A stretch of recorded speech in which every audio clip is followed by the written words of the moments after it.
My sister planted herself in our company lobby like she owned the floor. She held a white folder and smiled at my staff. Her phone sat on the counter, camera on. Then she said it, loud and sharp. "You can't afford our family business." She said it like a fact, like she was doing me a favor, like humiliation was a gift. A vendor stopped talking. My team went quiet. Even the guard watched me like I was on trial. I kept my face calm. Inside, something old woke up. She tapped the folder. "Sign this today and we can keep it peaceful." "Peaceful?" I said. "In front of everyone?" She leaned in, smiling. "Don't get emotional, you step aside." I looked at the signature line. My name was already typed there. Have you ever been pushed out of your own life? Where are you watching from, and what time is it there? If you've ever been underestimated, tap like and subscribe, because what she didn't know was simple. I had receipts, and I owned 78% of the company. If you met my sister at a party, you'd think she was the safest person in the room. She laughs at the right time. She hugs like a camera is watching. Growing up, she was the golden child. I was the quiet one who carried boxes. When our dad started getting sick, the business got shaky. Orders slowed. Bills didn't. My sister said she would handle the big picture. So I handled everything else. She posted photos in the office chair, captioned them "Boss Life." Meanwhile, I was in the back counting stock with a flashlight. I was fixing a leaking pipe at 2 in the morning. I was calling suppliers to beg for 2 more weeks. Dad taught me the parts nobody posts online: cash flow, inventory. How one late payment can start a chain reaction. In the hospital, he grabbed my wrist and said, "Keep the company clean." "Clean?" I asked. "Paper clean," he said. "People get strange around ownership." I started saving proof without even thinking. Every invoice, every email. Every text that began with, "Just do me this one favor." My sister once asked why I keep screenshots. I told her I forget nothing. She rolled her eyes. She called me paranoid. Maybe, or maybe I was trained. After Dad passed, the shares were split in a way that surprised everyone. Most of it went to me, not because I was loved more, because I was the one who showed up when it hurt. We didn't announce it. We didn't wave it around. We just worked quietly every day. So when she called me broke in my own lobby, I knew one thing: this wasn't a misunderstanding. This was a play. And the question was simple. Why would someone so confident need my signature at all? She didn't come to me like a sister. She came like a lender. The folder wasn't a conversation. It was a trap with nice paper. "Just sign," she said. "It's temporary." "Temporary what?" I asked. "Voting rights," she said, like it was a parking pass. "So I can refinance." I blinked. "You're asking me to give you control." She sighed like I was slow. "I'm trying to protect the company from you." "From me?" I said. She pointed at my face. "Look at you, you're tense, you're unpredictable. Investors hate that." We didn't even have investors. We had customers and employees who needed their checks. Then she slid a second page forward, a buyout offer. It was a number that made my throat go dry, not because it was big, because it was small. "That's what you think my work is worth?" I asked. "It's fair," she said. "It's what you can afford." That word, afford, I pushed the folder back. "I'm not signing anything in a lobby." Her smile tightened. "Fine, we'll do it the official way." "What official way?" She lifted her phone and showed me a calendar invite. "Emergency board meeting, 9 a.m. tomorrow." "I already told the bank," she said, "and I already told the staff you're on leave." "On leave?" I repeated. She leaned close enough that I could smell her perfume. "You have 24 hours to be reasonable," she whispered, "or I remove you and you can fight it later." How do you argue with someone who thinks the louder voice is the true one? You don't, you document. You wait and you move. By lunchtime, she made it real. My accounting login rejected me. My email password was incorrect. My badge still opened doors, but people stopped meeting my eyes. My phone buzzed with a company-wide message, a polished email with her signature at the bottom. Due to security concerns, access is being reviewed. Security concerns, like I was a thief. I called the bank. A receptionist answered, polite and stiff. "I'm calling about our operating account," I said. "Are you an authorized signer?" she asked. "I've been the signer for years." There was a pause. "That information has changed. I can't discuss it." Then the line went dead. I could feel my stomach drop. I stood in the parking lot, staring at my own building. The sign out front felt like it belonged to someone else. Inside, payroll was due in 4 days.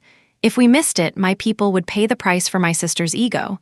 My sister texted me like she was doing me a kindness. Her text was, "Comply." My hands shook, but my voice stayed level.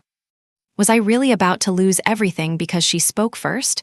Because she sounded confident? Because everyone was tired and wanted peace? For a minute, the old family pattern tried to return. Be quiet. Let her win. Clean up later. Then I remembered Dad's words. Paper clean. I went looking for the paper. Because in that moment, I truly thought I'd lost. I drove to the one place my sister never liked visiting, our accountant's office. No fancy lobby, no ring light, just filing cabinets and coffee that tasted like truth. He looked up from his desk when I walked in. "You look like someone just tried to steal your house," he said. "Close," I replied.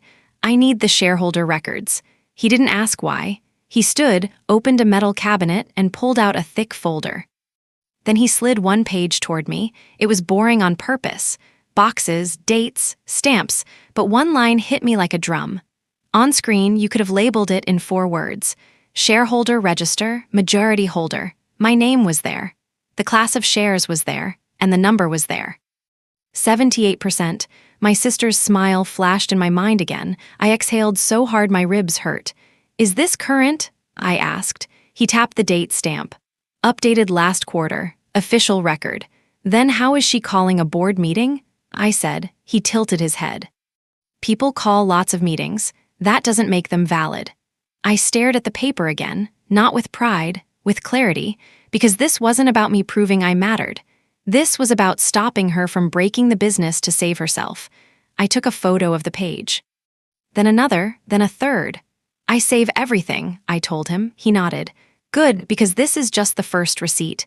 When she realized I wasn't signing, she didn't soften. She sharpened. Another email went out to the whole company. Same calm font, different message. Until further notice, all approvals route through me. Employees started texting me in whispers. "Are we okay?" One wrote. "Are we getting paid?" Another asked. I answered every message the same way. "Stay calm, do your job, I will handle this." Then vendors started calling. Not me, her. She told them I was on leave. She told them not to take instructions from me for safety. Safety, like I was contagious. She even changed our website password. A banner appeared, "Leadership update coming soon." That afternoon, I got a call from a warehouse manager. "They're here with a truck," he said. "They say they're taking the new equipment." "Who is they?" I asked. "Your sister," he said, "and 2 guys I've never seen." My stomach tightened. That equipment was tied to our biggest contract. If it disappeared, we would miss deadlines. If we missed deadlines, customers would walk. I called my sister. "Are you selling assets?" I asked. "It's called restructuring," she said. "Try to keep up." "Payroll is in 4 days," I said. "Don't touch the operating account." She laughed, small and sharp. "You don't get to give orders anymore." "What are you doing, Maya?" "I'm saving us," she said. "From you." Then she said the quiet part out loud. "The bank meets me at 9 tomorrow." "After that, you're done?" 9 a.m., a deadline with teeth. And I knew something else too. If she was moving this fast, she wasn't confident. She was desperate. That night, I got the document she kept waving like a shield. A share transfer. It said I signed away my voting rights. It said I did it willingly. It had my name printed twice and a notary stamp at the bottom. My sister texted me a photo of it like a trophy. "Too late," she wrote. I stared at the signature line. The letters looked like mine if mine were trying too hard. "That's not my signature," I said when I called her. "It was notarized," she snapped. "Stop lying." Notarized, a word people use like it's magic, so I asked for one thing, the notary journal.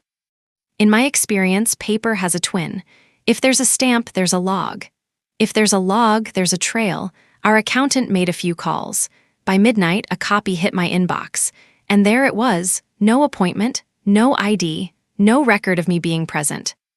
The line for signer was blank. Our accountant leaned closer. "If you didn't appear, that stamp is poison," he said. "And banks hate poison." Then I pulled up my calendar for that date. A video call, logged and recorded, across town. I was on camera the whole time. Receipt in one sentence. I wasn't there. I backed it up. This wasn't family drama anymore. This was a forged document with a fake story taped to it, and now I had the second receipt. Once I had proof she forged paper, I asked the next question. Why? People don't risk everything for fun. They risk everything when they're cornered. The answer came from a plain envelope sent to the office. No logo, no kindness. It was a past due notice from a private lender. Her name was on it, not the company's. Balance due $412,000. Due date tomorrow. Her feeds showed trips and designer bags. I never asked how she paid. Now I had the answer. Tomorrow, the same day as her bank meeting. I could almost hear the math in her head. If she got control, she could borrow against the business. If she borrowed against the business, she could pay her lender. If she paid her lender, she could keep her image. The golden child can't be seen struggling. She can't be seen failing. So she turned the company into a mask. I called her. Why didn't you just tell me? I asked. She went quiet. Then she tried anger. You always think you're better, she said. I think you are scared, I replied. I'm saving our legacy, she snapped. No, I said, slow and clear. You're saving yourself. She breathed hard into the phone. Then she said something that made my stomach turn. If I go down, we go down, she whispered. That was the motive, not love, leverage, and now I knew exactly what to do. I stopped trying to win in the lobby, and I started preparing to win in the room that mattered. By sunrise, I had a corporate attorney on the phone, not to get revenge. To protect the company. Do you have ownership proof? She asked. I have a register, I said, and I have a forged transfer. Good, she replied. Then we move fast. I hired a forensic accountant too, someone who reads numbers like footprints. My lawyer said, print 3 copies. One for the bank, one for the record, one for you right now. We drafted an emergency shareholder meeting notice. Formal, simple, no yelling. We also drafted an urgent request to pause any unauthorized transactions. In plain language, don't move assets, don't touch payroll, don't change signatures. Then I did the one thing my sister never did. I thought about the employees first. I arranged a short-term payroll bridge from a separate account I controlled.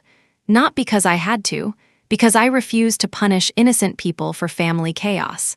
I sent a message to my managers. Show up, stay focused, do not argue with anyone, keep notes. One of them replied, Are you okay? I stared at that question for a long moment, then I typed the only honest answer. I'm calm, I wrote.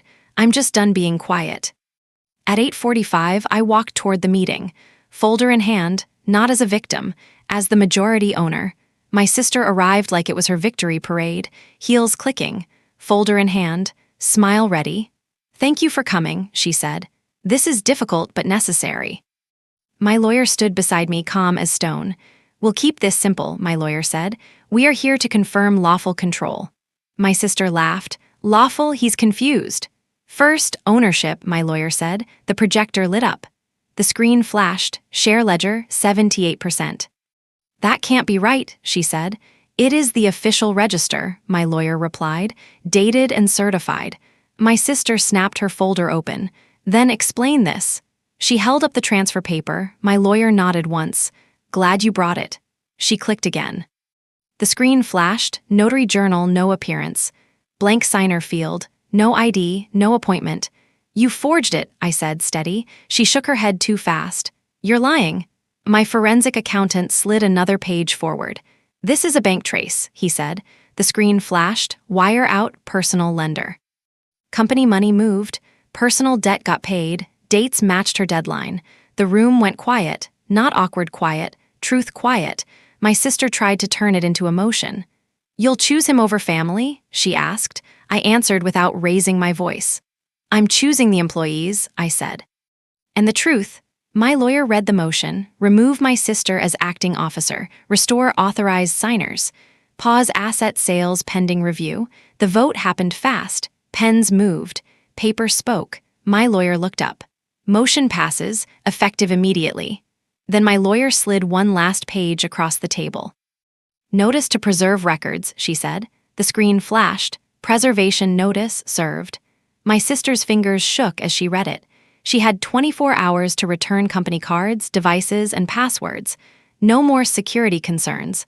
No more trucks. No more fake meetings. My sister leaned close and hissed, "You'll regret this." I met her eyes. "This isn't revenge," I said. "It's a boundary." Outside the room, my lawyer called the bank and read the minutes. The tone changed in real time. "Yes," the banker said, "we see the register. Access will be corrected today." The trap she built snapped shut, on her. After the meeting, I didn't celebrate. I went straight to payroll. I sat with our finance lead and said, "No drama, just numbers."